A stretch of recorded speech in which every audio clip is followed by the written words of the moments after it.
the story then of 2016's Terrifier, written and directed by Damien Leone. I'm going with Leone. It might be Leone for the purposes of this. I'm going with Leone. Written by Leone as well and produced by Leone, Phil Fancoli, and George Stuber. The cast led by Jenna Connell, Samantha Scafidi, David Howard Thornton, and Catherine Corcoran in a particularly memorable, well, if you've seen the film, you'll know where this is going, a particularly memorable moment in the movie itself. So, the story of Terrifier, then, I mean, we're going right the way back to a couple of short films, really, that Damien Leone was making.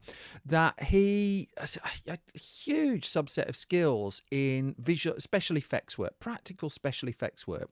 And as he would tell the website Morbidly Beautiful, I made my first short film when I got out of my one filmmaking class. Love that.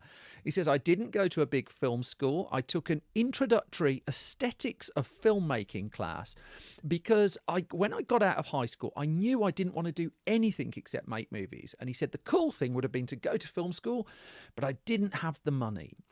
The class that he did attend wasn't really, though, teaching him about the films that he was actually interested in making. Now, they were talking about people like Godard and films and filmmakers he really respected, but he knew the kind of films he wanted to make. I mean, he loved slasher movies and he had his eyes on, in time, a killer clown film. And so rather than going to the film school he couldn't really afford to go to, he talked his mum into giving him the money to make a film.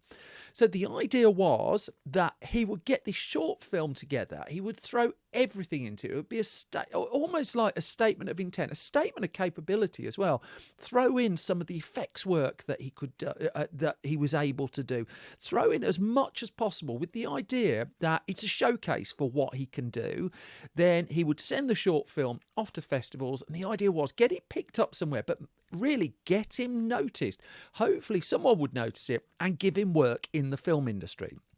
So the short film, 2008's The Ninth Circle, would centre on a clown that was terrorising people. And when people saw The Ninth Circle, it was the clown that they responded to. This was the first screen appearance of what would become Art the Clown.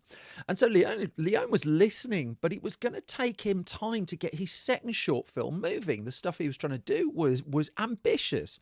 And this time he would do a short film, Terrifier, that would put Art the Clown centre stage in the midst of it all. And here he turned Art the Clown into a slasher movie character, a character pursuing a woman as she tried to escape him. Very traditional slasher movie, slasher movie as well, stuff in there.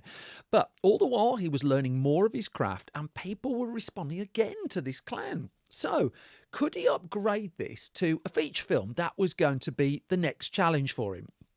So, he was recruiting friends and people he knew to help put these films together. And the casting of Art the Clown included, it was Mike Gianelli who would play him in the characters, in the short films, and also in the character's feature film debut. And that would come in the 2013 movie, All Hallows Eve. Now, this was an anthology film, a series of little stories that had Art the Clown at the heart of it.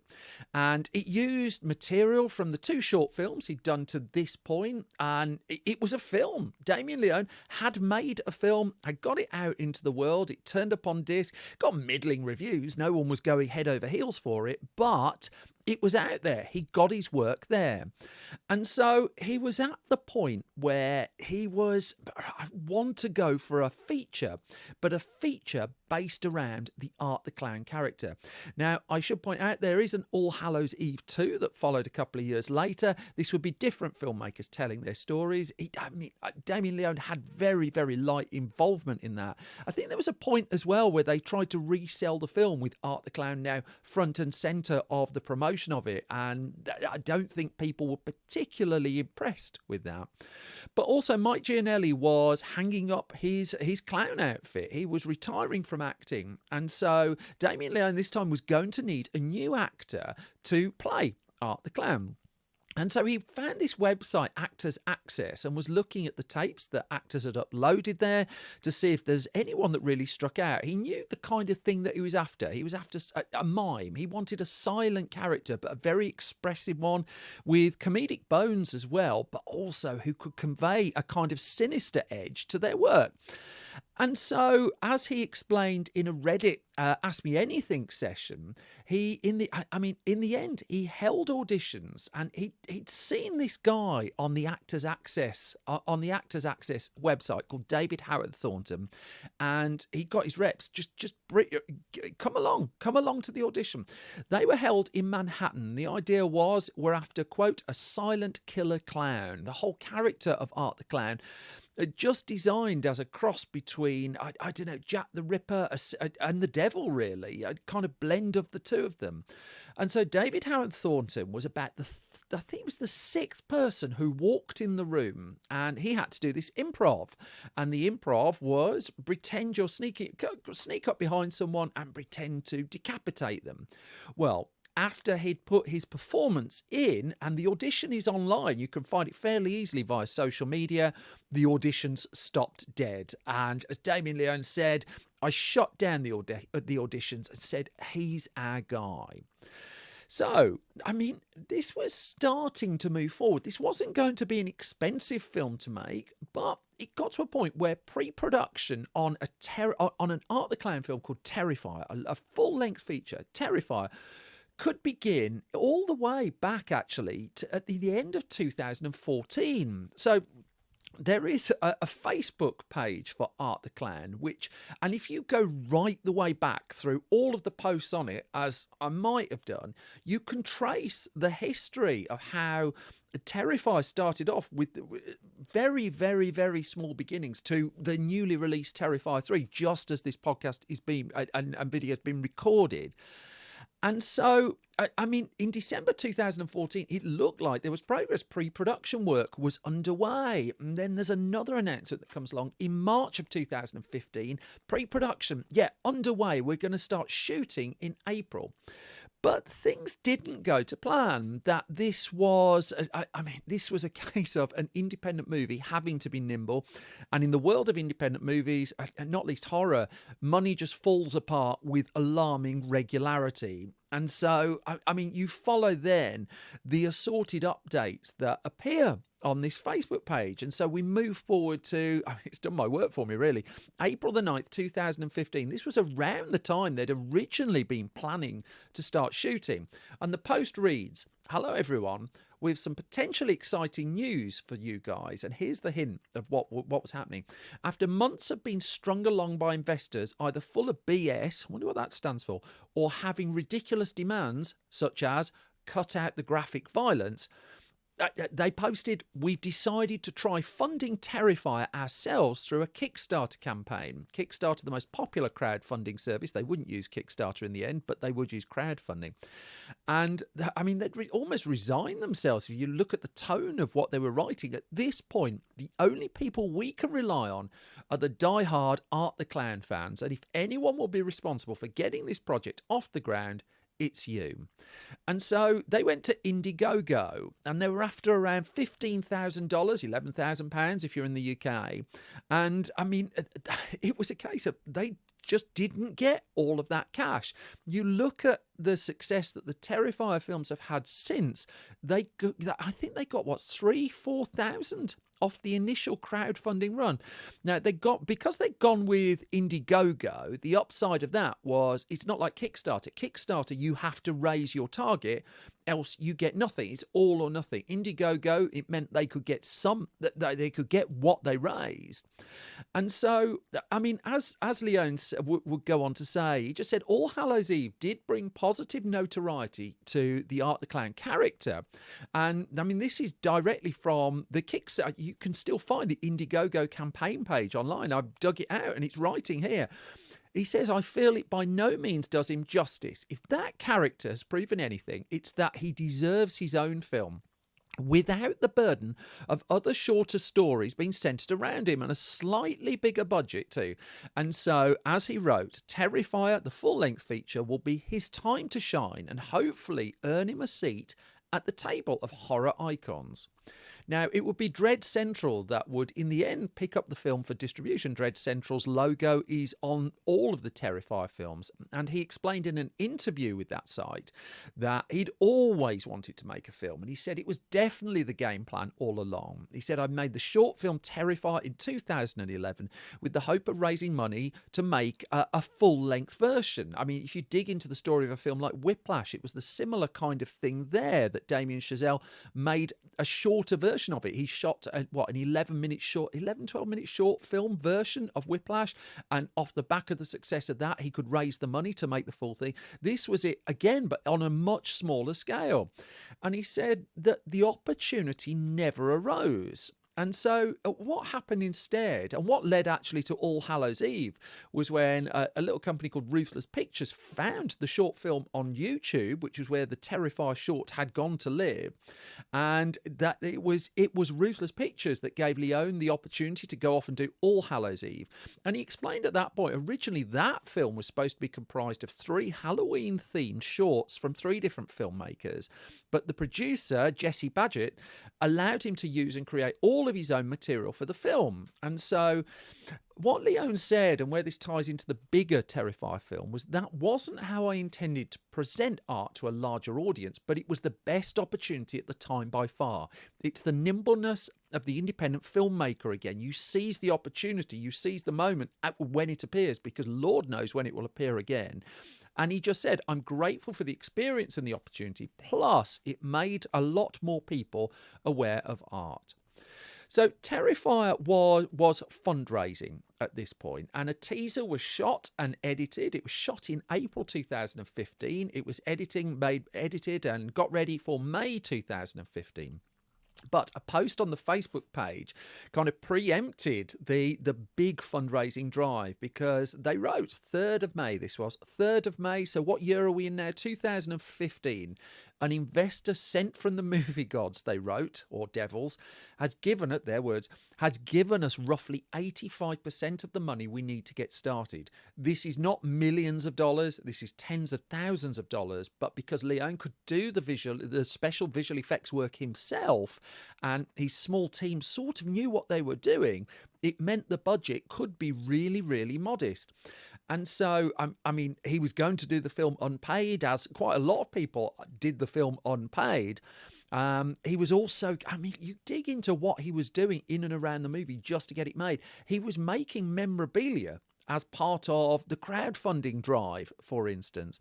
But going back to that 3rd of May post, with a little more help, I truly believe we can raise the rest through the Indiegogo campaign, which we'll be launching shortly. Let's do it. So that Indiegogo campaign did put extra funds in the pot. But also by this stage, it was Phil Falcone who'd come in to help and grease the wheels to get the movie funded, to help find financiers. And he would take a producer credit and a role in the movie. And as Leone would say, he was the only person who believed in us enough to back the film. So essentially, this movie would only exist on paper if it wasn't for him. So this is Phil Falcone, who's producer on all of the films now. And I mean, without whose input, it sounds like it might not have got off the launch pad at all. As they sign off the post, Phil, we are all forever grateful, and I hope we don't disappoint you, pal. It also notes that he was there. I mean, he was there getting his hands dirty, not metaphorically, in the midst of the production as well. But then the whole film was designed to be a simple, straightforward, lean, independent film, a really committed slasher film. And in terms of his approach to it, Damien Leone said, I figured if I could make Terrifier feel like the last 15 minutes of most slashers in which the villain is the star, it'd be a good start. He also knew that the villain, Art the Clown in this case, was to be ambiguous. Character development wasn't going to be a priority here. He was open. He was open to that in the future. I mean, he did say around the time of the launch of the first film, a sequel is inevitable, even though it was, I don't know. And he said, I know exactly where to take Art the Clown next. However, if things go in a different direction for some reason, told you it wasn't inevitable, he said, I have a zombie dream project that I'd love to make. He's not made that yet. And a vampire film that I can do on a shoestring budget. He's not done that yet either. But the crucial part is it always comes down to money and opportunities. But I'll certainly be writing scripts and doing special effects on other people's projects until the next directing job comes along. Well, I mean, the story would continue in a way to his favour. We'll come to that shortly. But it was back to making Terrifier. A lot of prep. And I mean, this was all prep being done, not on the biggest of budgets either, too. Very, very hands-on. Leone driving that forward. And I mean, at one point, a mould needed to be made of the actor Catherine Corcoran for, again, arguably the film's most infamous scene. But the story goes she became trapped in that mould for around an hour or so. They got to the point where they were on the verge of sending her to hospital to get her out of it. This was not a massively resourced studio environment for doing all the visuals. They were there. They were in the weeds doing all these themselves. And you see lots of the effects prep shots on the film's Facebook feed as well. Let's jump forward to the 22nd of July then, where, as much as the Indiegogo campaign didn't hit its target, it got enough for what they needed to do next. And the post reads, thank you so much to, well, it says so much, but, thank you so much to everyone who's contributed to Terrifier's campaign. You're all true friends and fans, they write. The campaign's officially ended, and we've raised $4,360. Now, this was on top of the 85% that had been found elsewhere. And it was enough. What it gave them was the finances they need to get the locations for the shoot of the film. They finally had enough money, not a lot of money, but enough money that they could press ahead and actually make the movie after false starts, after difficulties with financiers, after all the problems that have been thrown in their path. And so filming would begin on the 15th of October 2015. Now, this should have been quite a again, if this had been a studio production, this would have been quite a brief shoot. Actually, it went on for quite some time. And Leone would reflect that, you watch the film, you might think there's a crew of 100 on it. Read the credits. There really isn't. It's a really small crew building the sets themselves, doing the effects themselves. But on the plus side, they were actually making their movie. So the character of Art the Clown was posited by Damien Leone as kind of like the opposite of Pennywise from the It movies. Horror has no shortage of sinister looking clowns. I am an old Doctor Who nerd. Show me the episode The Greatest Show in the Galaxy. The clowns in that really scared me as a kid. Continue to scare me actually when I watched that. But they knew that they weren't just trying to do a photostat of what had gone before. So off came the hair. The voice was taken away from the character as well. And they were also using locations, real life locations where they could too. That there was a real life pizza place in New York, for instance, that they used for, well, a sequence in the movie. Let's go with that. Proved to be quite a boon for its tourist credentials for a few years as well before it eventually closed. They also discovered tunnels below a disused hospital, and they filmed in those as well. They were having to be, understandably, quite nimble about it all. I mean, Leone would talk about how the hacksaw scene in the film would be a really tricky one to put to camera, not least because he'd never had to build, let's just say, a full-body replica of someone before. He said that in a Reddit AMA session. Leone was he was doing the special effects, he was editing, he was writing, he was directing. George Stuber was shooting the movie as well.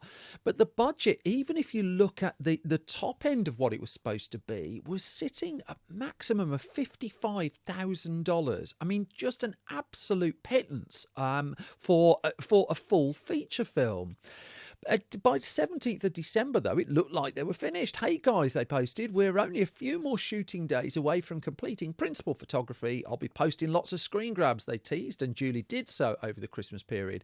But tellingly, the film didn't actually complete its final shot until the 17th of March. Some 3 months later, they were still shooting. And herein is the other great unsaid with an independent film, that you basically have to film as and when you can shoot, when opportunity presents itself.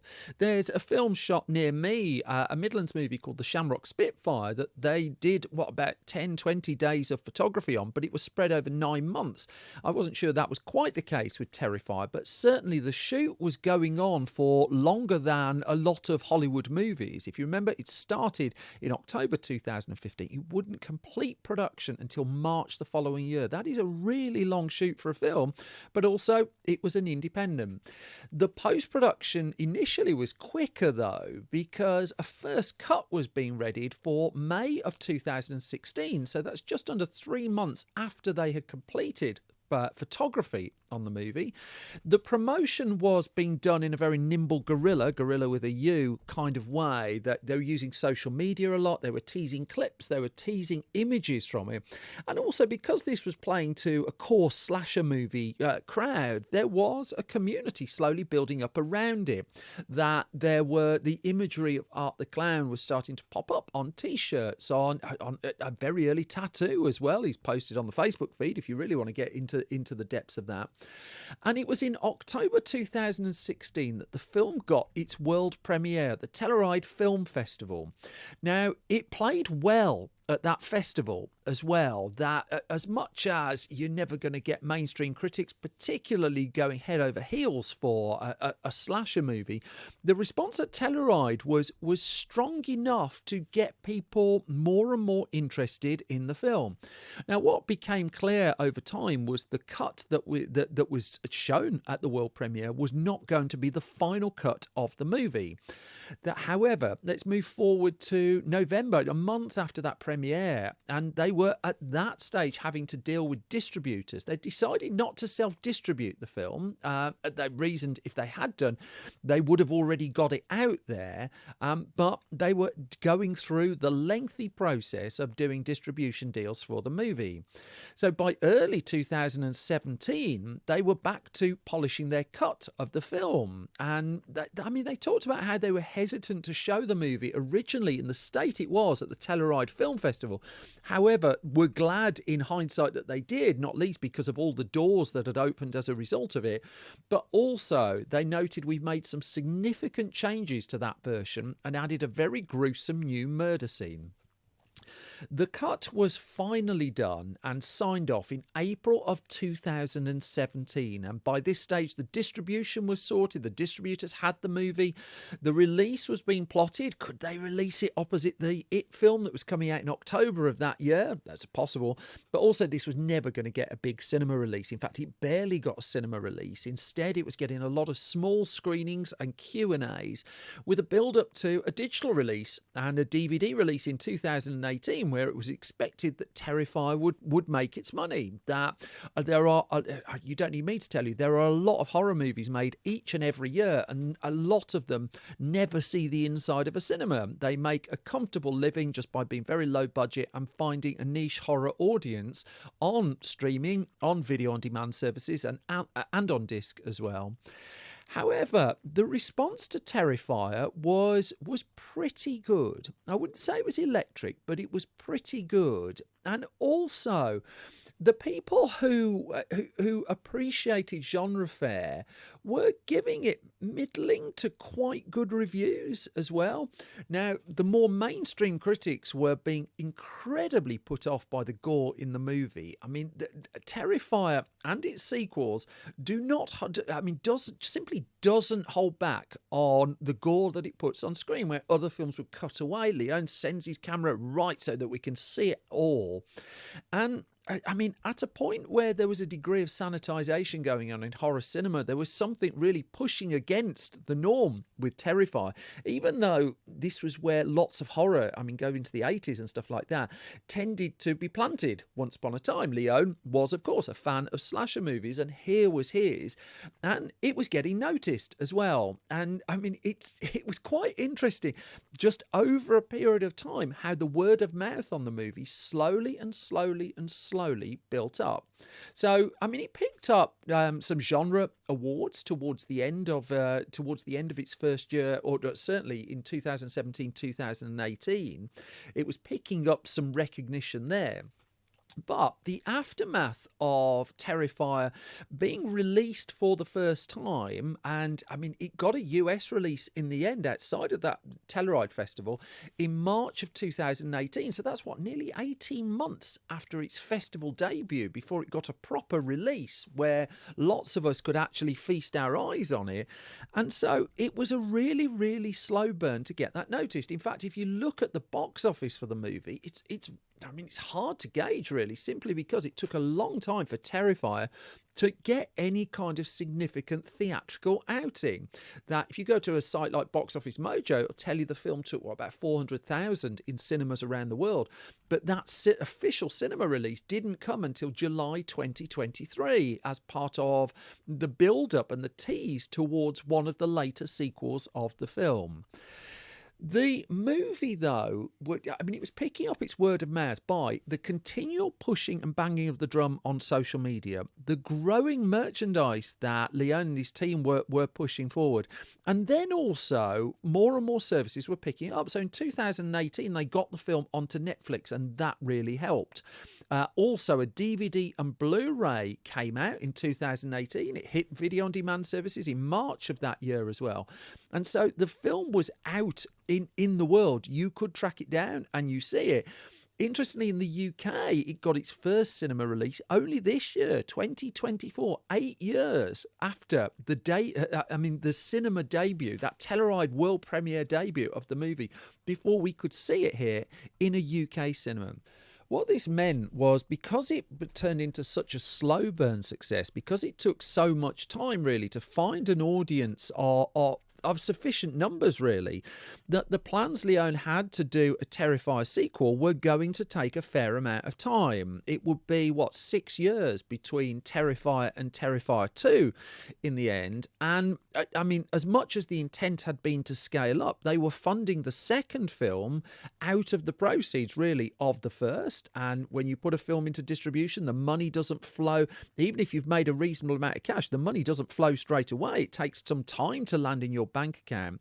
And even when they came to embark upon Terrifier 2, well, that was a movie that again was all hands on deck, a small crew. I mean, you would think, given the hype around Terrifier 3, which is just landing at the point this podcast is being recorded, that Terrifier 2 was a far more resourced production than it was. But no, for what they were trying to do, as much as they were scaling it up, the sequel would cost $250,000, so nearly 5 times as much as the first film. However, a longer film, a more ambitious film, and still, when it came to it, the core cast and crew knee deep in fake gore and such like, trying to bring this to life with as much practical realism as they possibly could. Terrifier, though, has gone on against these very, very small beginnings. One of the reasons I was keen to tell the story on this particular episode was because it's the assumption that it hit big right from the start, and it really didn't. And so, again, we sit here nearly a decade after the first film, with the third movie coming out that's been dragged into existence by the core creative team, but a real labour of love for all of them.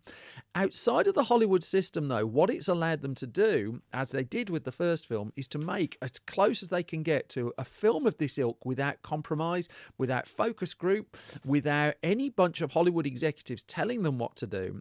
And against significant odds, Terrifier has gone on to arguably be the indie film success, certainly in terms of horror franchises, of the decade.